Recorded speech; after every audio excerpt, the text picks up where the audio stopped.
हरिः ॐ अथ पुरुषसूक्तम्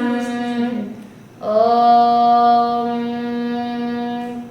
तच्छृण्योरावृणीमहे गातुं यज्ञाय गातुं यज्ञपतये दैवी स्वस्तिरस्तु नः स्वस्तिर्मानुषेभ्यः ऊर्ध्वं जिगातु भेषजं शन्नो अस्तु द्विपदे शञ्चतुष्पदे ॐ शान्ति शान्ति शान्तिः सहस्रशीर्षा पुरुषः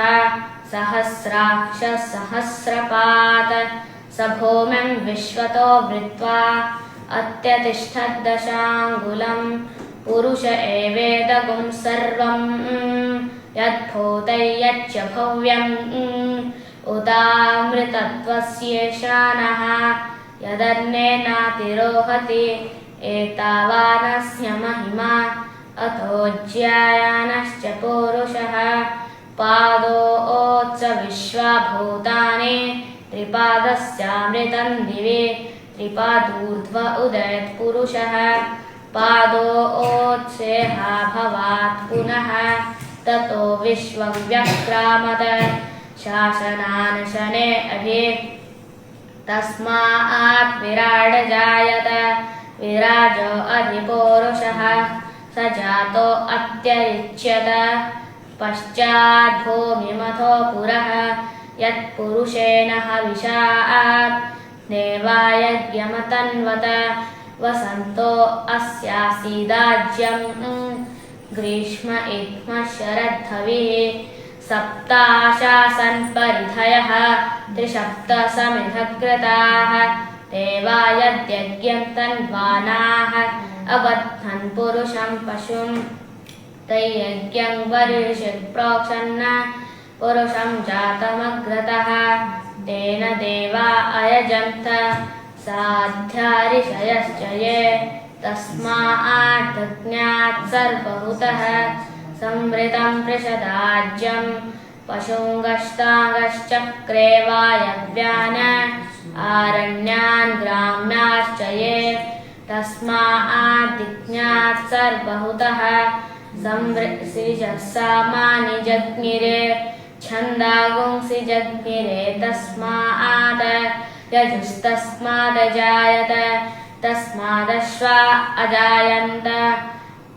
ये केचोभयादतः गावो जज्ञिरे तस्मात् जाता अजावयः यत्पुरुषं व्यदधुः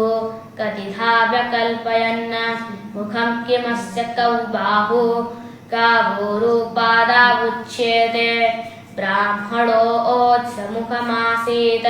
बाहुराजन्यः कृतः ऊरु तदस्य द्वैष्यः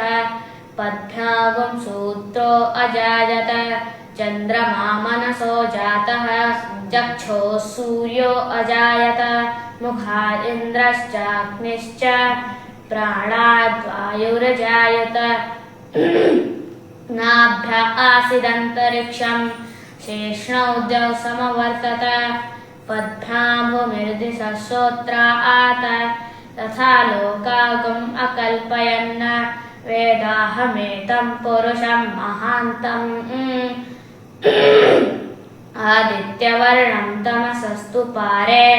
सर्वाणि रूपाणि विचित्य धीरः नामानि कृत्वाभिवदनयदास्ते धाता पुरस्ताद्यमुदा जहार चक्रप्रविद्वान् प्रविशश्च दश्रः तमेवं विद्वानमृत इह भवति नान्यः पन्था अयनाय विद्यते यज्ञेन यज्ञमयजन्त देवाः तानि धर्माणि प्रथमान्यासन् ते हनाकं महिमानः सचन्ते यत्र पूर्वे साध्या सन्ति देवाः ते अभ्यसम्भूतः पृथिव्यरसाच्च विश्वकर्मणः समवर्तताधि तस्या त्वष्टा विदधद्रूपमेति तत्पुरुषस्य विश्वमाजानमग्रे वेदाहमेतं पुरुषं महान्तम् आदित्यवर्णं तमसः तमेवं विद्वानमृत इह भवति नान्यः पन्था विद्यते अनाय प्रजापतिश्चरति गर्भे अन्तः अजायमानो बहुधा विजायते तस्य धीरा परिजानन्ति योनिं मरीचीना पदमिच्छन्ति वेधसः यो देवेभ्यो आतप्यति यो देवानां पुरोहितः पूर्वो यो देवेभ्यो जातः नमो रुचाय ब्राह्मये रुचं ब्राह्मं जनयन्त देवा अग्रे तदद्ब्रुवन् यत्त्वैष्वं ब्राह्मणो विद्यात् तस्य देवा असन्वशे ह्रीश्च ते लक्ष्मीश्च पत्न्यौ अहोरात्रे पार्श्वे नक्षत्राणि रूपम् अश्विनौ व्यात्तम् इष्टं मनिषाण अमोङ्गनिषाण सर्वं मनिषाण तच्छन्यो रावृणीमहे गातुं यज्ञपतये दैवी स्वस्तिरस्तु नः स्वस्तिर्मानुषेभ्यः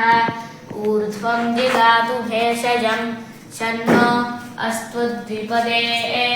षट्चतुष्पदे ॐ शान्ति शान्ति शान्तिः।